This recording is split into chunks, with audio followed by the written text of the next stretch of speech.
Si la llanura fuese el mar, esto podría ser la proa de un barco. Si la llanura fuese el mar, esto podría ser el puente de mando. Si la llanura fuese el mar, esto podría ser el espigón de un puerto. Si la llanura fuese el mar, esto sería un acantilado.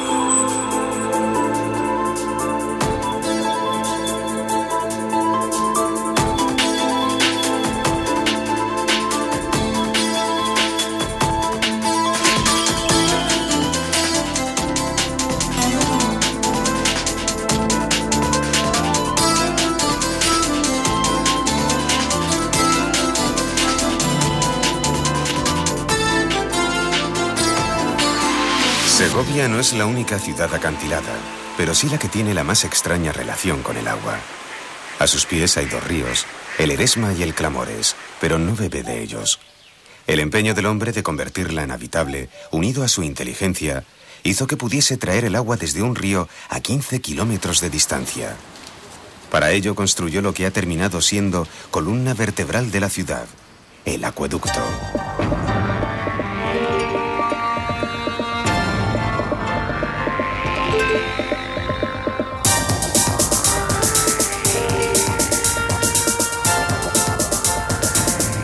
Aún hoy, impresionan sus 740 metros de longitud, sus 29 metros de altura en su vano más alto y, sobre todo, como un impresionante alarde constructivo, que las piedras se sostengan sin argamasa alguna.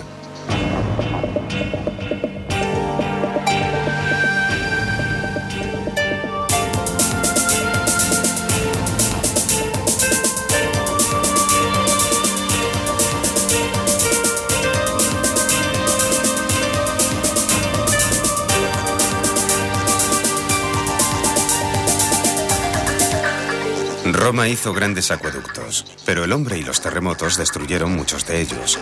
El acueducto es una gran obra y su conservación un raro privilegio.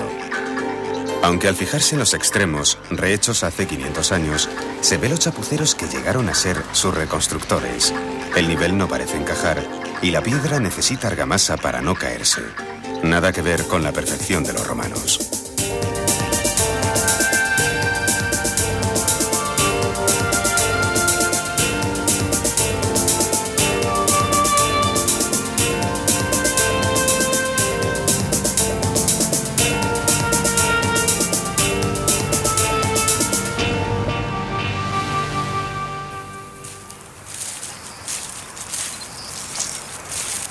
Yo, señor, soy de Segovia, dice el Buscón de Quevedo en su primera línea. La historia de la ciudad se pierde en la memoria de los tiempos. Antes que romana, Segovia fue celta, después visigótica, musulmana y ciudad favorita de reyes castellanos. Gracias al paño tuvo un buen siglo XVI en contraste con un decadente siglo XVII y un tímido resurgir en la época de la Ilustración. Los saqueos napoleónicos marcaron el origen de un largo olvido. Atento al pajarito. La ciudad de Segovia está declarada Patrimonio Cultural de la Humanidad por la UNESCO. Entre otras razones, es una de las ciudades de Europa que tiene mayor concentración de iglesias románicas, casi 20.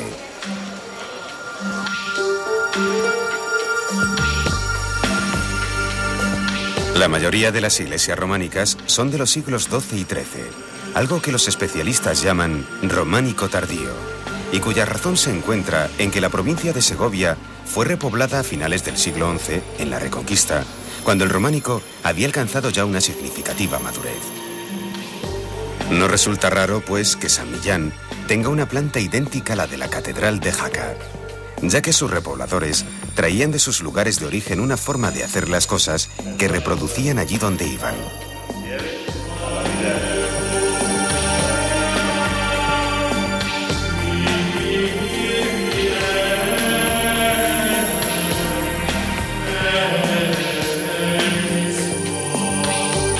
El románico segoviano tiene una característica común. Casi todas las iglesias tienen un atrio, adosado a la fachada. Estos atrios eran de gran utilidad. No solo servían para protegerse de las inclemencias del tiempo, sino que además eran lugar de reunión de los parroquianos para celebrar todo tipo de acontecimientos. Además de iglesias, el románico civil dejó algunos restos en el barrio llamado de Canojías o de Canónigos. Al anochecer se aislaban del resto de la ciudad mediante 3 puertas, de las que aún queda una cuyo nombre es bien explícito: Puerta de la Claustra.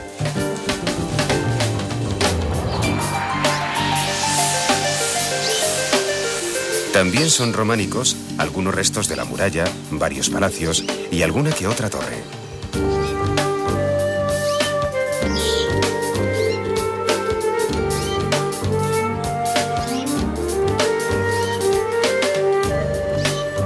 Posiblemente sea la plaza de San Lorenzo, antiguo barrio hortelano, la que en su conjunto transmita un aire medieval más auténtico. Es comprensible que algunas películas de época hayan encontrado aquí un decorado perfecto. Pero en Segovia no hay necesidad de ficciones. Como toda ciudad de intensa historia, está llena de sitios donde se vivieron acontecimientos reales. En este lugar, Isabel la Católica se hizo coronar reina. Torquemada, el famoso inquisidor, fue prior del convento de dominicos. Resultan espeluznantes las tumbas judías frente al barrio que se convirtió en gueto en tiempos de los reyes católicos.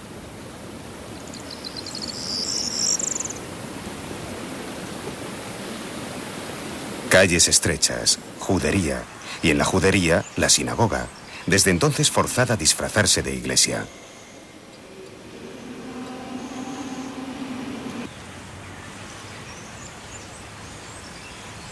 Muchos rótulos de calles tienen en Segovia vocación didáctica. Es de agradecer. La calle más transitada tiene varios nombres según los tramos, pero todo el mundo la llama Calle Real. En esto el segoviano es reiteradamente desobediente. Esta es la plaza de Medina del Campo, pero todos la llaman la de las Sirenas o la de Juan Bravo. Juan Bravo es el héroe de Segovia, ya que murió con otros comuneros por defender su ciudad frente a Carlos I. El emperador fue implacable. Los ajustició en Villalar e hizo borrar los escudos de armas de las familias implicadas. Pero hay muchos otros lugares para la historia. El convento fundado por la mismísima Santa Teresa un día de San José, o la iglesia que por 4 euros de la época adquirió el ceramista Daniel Zuloaga cuando era una ruina. Abajo, taller. Arriba, vivienda.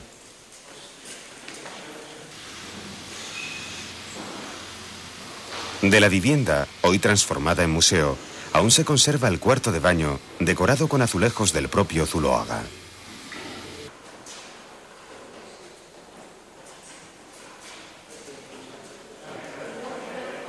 El retrato del ceramista fue ejecutado por su no menos famoso sobrino, Ignacio de Zuloaga.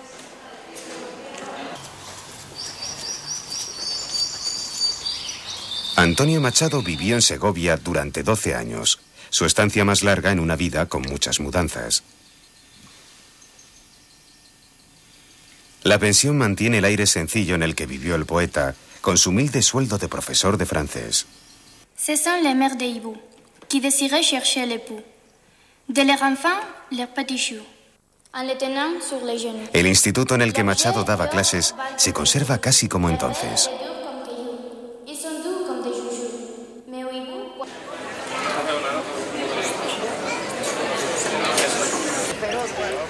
En la Plaza Mayor es fácil evocar la figura de Machado o imaginarlo con otros tomando café, que es una de las mejores cosas que se puede hacer en una ciudad que encara el frío viento de la sierra y convierte los días de sol en una verdadera delicia.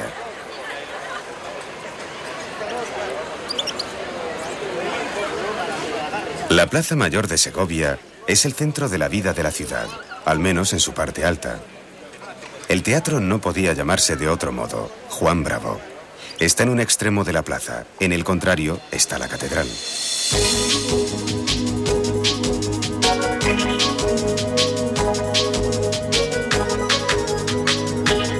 La primitiva catedral románica había sido parcialmente destruida durante la rebelión de los comuneros.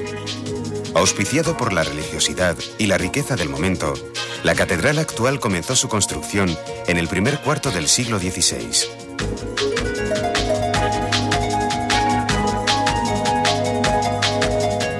Para empezar, hubo que derribar un convento y más de 100 casas. Y luego se trasladó, piedra por piedra, el viejo y hermoso claustro diseñado por Juan Guas.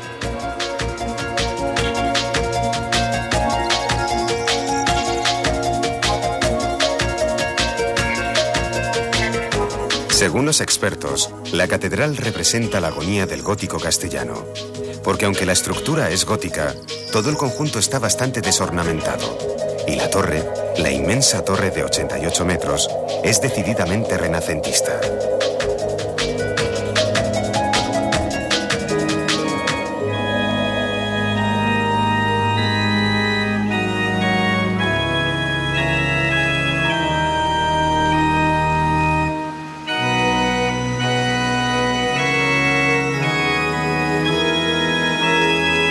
Las dimensiones de la catedral son parecidas a las de un campo de fútbol, 105 metros de largo por 50 de ancho. En su interior, el inmenso espacio y la forma en que entra la luz crea un ambiente sobrecogedor.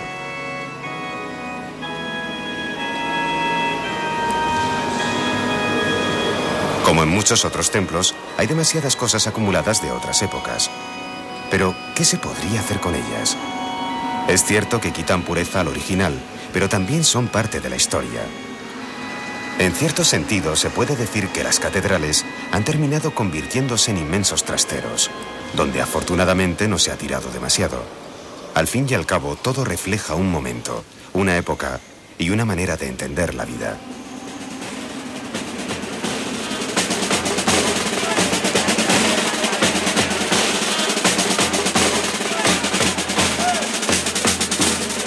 A las 0 horas del día 25 de octubre, muchos segovianos se reúnen en la puerta de la catedral con el propósito de asistir al milagro de que la imagen de San Frutos Pajarero pase la página de la Biblia.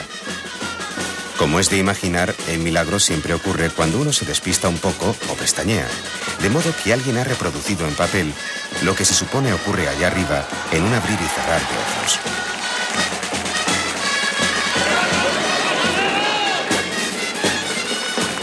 Las populares sopas de ajo se reparten generosamente para combatir el frío de la noche. La sopa castellana, sopa de ajo y pan, es una sencilla receta que se remonta a tiempos de penuria y cuyo sabor parece condensar la larga y sobria historia de esta tierra.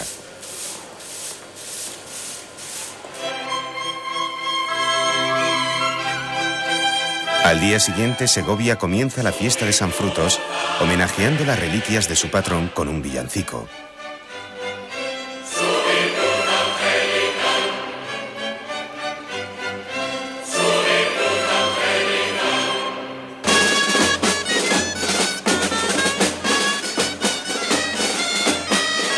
La fiesta toma la calle y el silencio sale de la ciudad a toda prisa.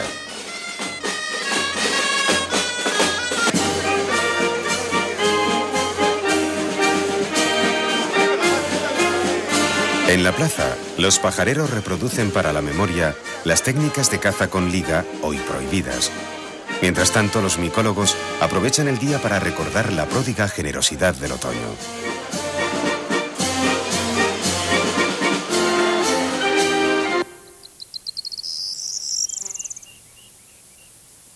Lejos del bullicio, tal vez el silencio busque auxilio en San Antonio el Real. Ayer palacio de caza del rey Enrique IV. Hoy, convento de clausura. Segovia posee abundante obra de artistas flamencos, mercancía de intercambio a causa de la próspera industria de la lana. La iglesia guarda una obra cuya capacidad de síntesis es mayor que la del más actual dibujante de cómic. Todo está aquí. En un solo plano están representadas todas las escenas de la pasión.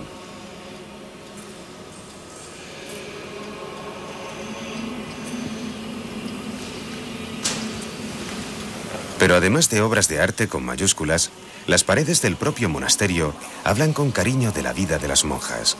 Abadesa, 2 campanadas. Sor Josefa, 3 campanadas y un repique.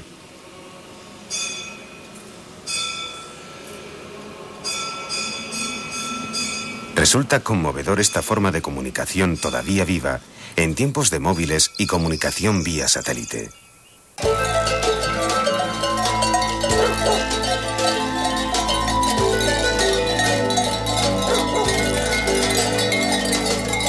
Ovejas merinas. Durante mucho tiempo esta fue la principal riqueza de Segovia. La industria de la lana adquirió tanta importancia que Segovia se llenó de grandes fortunas, al punto que en una ciudad donde cada metro cuadrado era extraordinariamente valioso, algunos se hicieron construir su propio patio.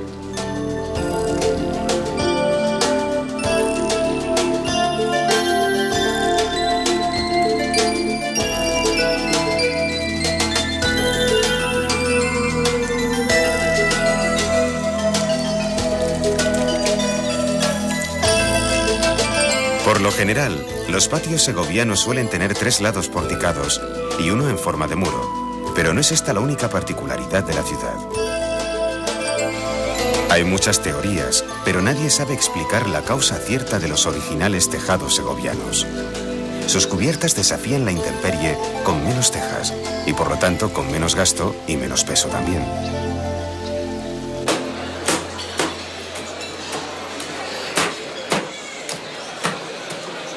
Muchos visitan Segovia por la fama de sus figones. La tradición culinaria, rica en calorías, tiene un argumento indiscutible: el frío. Sopas, cocidos, potajes, carnes y dulces tienen su origen en la vida rural y en las duras faenas del campo.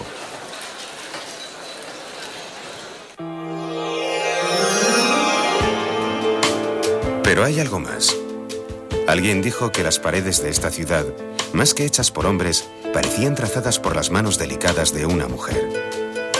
La abundancia del esgrafiado revela una colectiva e indisimulada coquetería.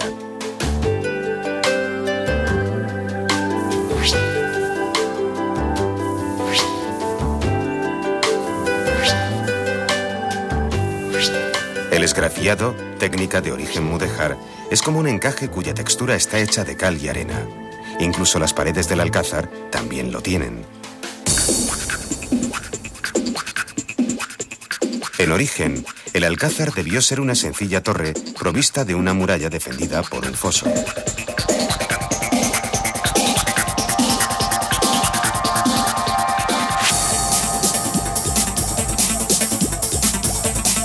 Es difícil imaginar a Alfonso X el Sabio oteando el cielo nocturno con su telescopio desde el alcázar. El interés de la casa de Trastamara hizo de la fortaleza un verdadero palacio. Juan II levantó la torre y Enrique IV decoró algunas salas.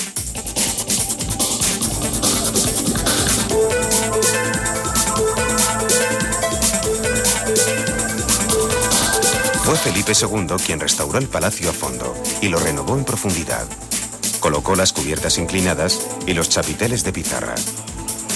Además se encargó de sustituir el patio gótico por el actual herreriano.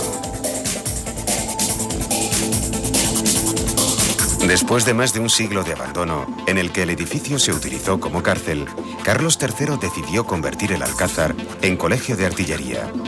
Además se instaló un pabellón de química. El 6 de marzo de 1862, un incendio consumió el edificio. Segovia, sin el Alcázar, se quedó sin rostro. Pero 20 años después se inició una reconstrucción que le devolvió el aspecto con el que hoy lo conocemos.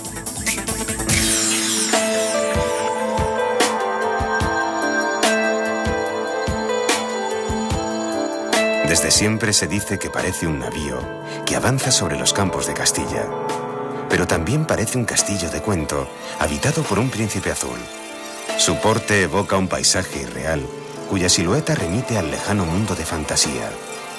En España, tierra de castillos, muchos y bien conservados, ninguno como este tiene el perfil de los sueños.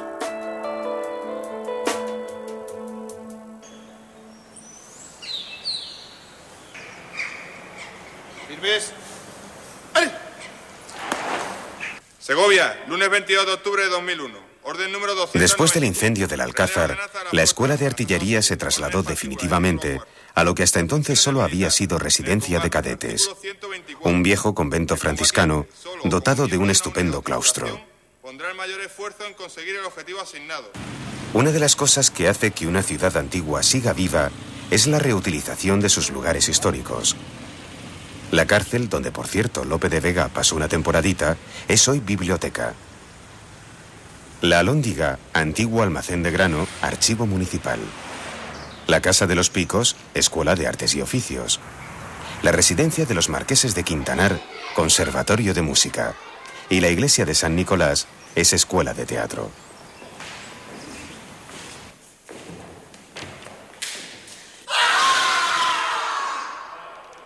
En lo que fue el monasterio de Santa Cruz del Real, primera fundación de Santo Domingo, hay una universidad. El aula de informática es testigo directo de los vestigios del pasado. Ahí tenemos un sarcófago, en este sentido recordad el cartucho, ese sentido de envolvente del alma del difunto. Bien, pues ahí tenéis los dos ojos, el ojo izquierdo.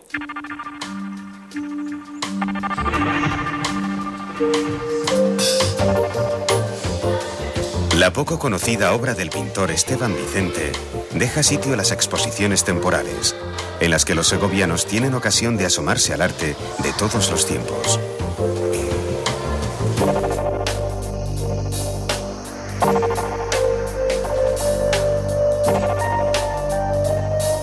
El paisaje segoviano está dividido en dos grandes zonas: la umbría de la montaña, bosques, ríos, caza, y la inmensa llanura cerealista, seca, tórrida. La granja de San Ildefonso es una avanzadilla del Vergel sobre la sequedad.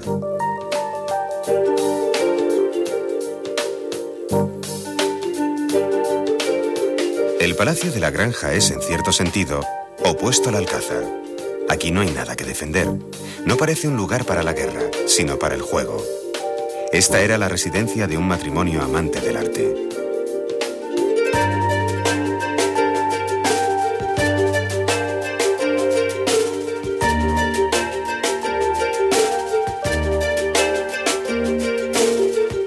En 1720, Felipe V levantó este palacio junto a la Sierra de Guadarrama. Lo tenía todo para pasar un buen verano: frescor, caza abundante y una distancia razonable a su corte de invierno. El chalecito, si así puede llamarse, no estaba nada mal.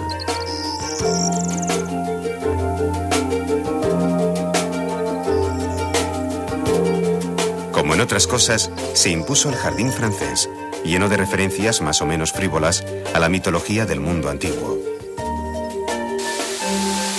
Está dicho, la granja tenía de todo, especialmente agua. Y si hay algo que realmente se parece al agua, es el cristal.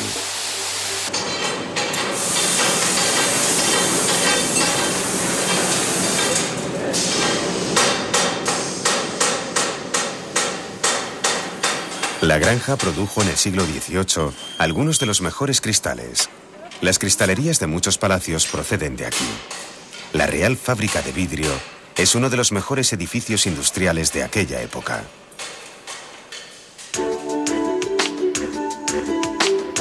No demasiado lejos de la ciudad, hay pueblos de marcado aire medieval, entre otros Pedraza y Sepúlveda.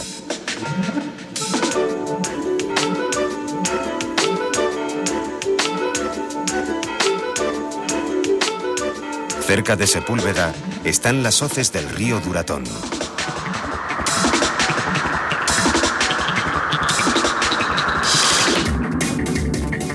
Las hoces son como el Gran Cañón del Colorado, pero en pequeñito. Desde luego que es otra escala, pero resulta igual de impresionante el inmenso poder escultórico del agua. Miles de años y una sola cualidad: la paciencia. Tal vez esa es la virtud que vino a trabajar San Frutos y un grupo de monjes en este monasterio.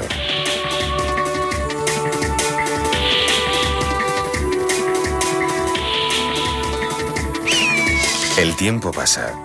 El monasterio se convierte en ruina, pero los habitantes naturales de las hoces siguen aquí, como testigos aéreos del devenir de los hombres. No importa cuánto tiempo pase, ellos siempre seguirán ahí, majestuosos, surcando el aire, rondando el agua. La provincia de Segovia tiene palacios impresionantes, como el de Riofrío, y espléndidos castillos: Coca, Castilnovo, Cuéllar o Turégano.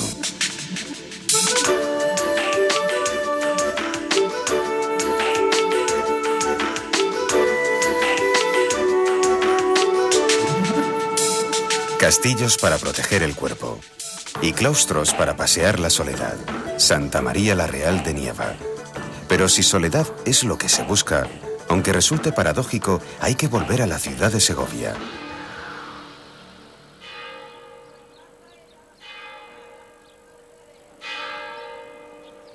¿Existe el magnetismo entre iguales? Resulta difícil averiguar por qué el Valle del Eresma concita tanto recogimiento. El Eresma separa a la ciudad de los monasterios, como si el mundo eligiese una orilla y la devoción la otra. La ciudad en lo alto, la espiritualidad en lo bajo. Cistercienses, carmelitas, jerónimos y otros eligieron el otro lado del río y se alinearon sin solución de continuidad. Incluso la Virgen de la Fuencisla, talla románica de la antigua catedral y patrona de la ciudad, cruzó el río y se unió a los otros. El Eresma parece una metáfora cuyo contenido último se nos escapa.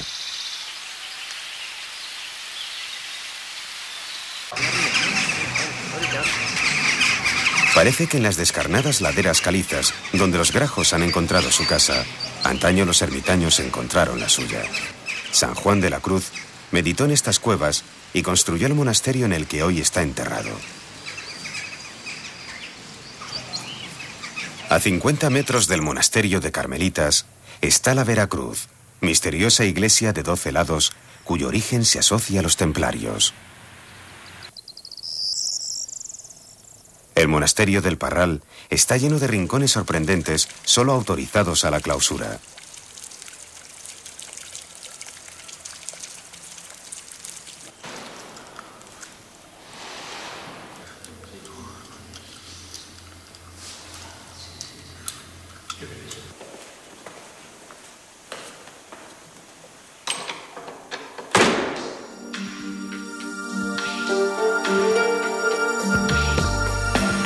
Vivió la grandeza y mordió el polvo.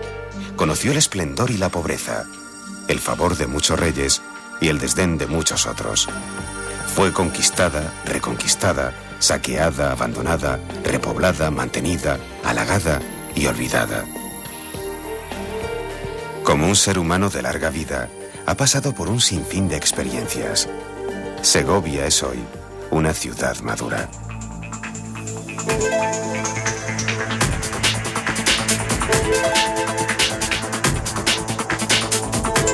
Si la llanura fuese el mar, Segovia sería un islote. Pero si la historia fuese el mar, Segovia sería la ciudad acantilada que ha sabido resistir todos sus embates. Y ahí sigue.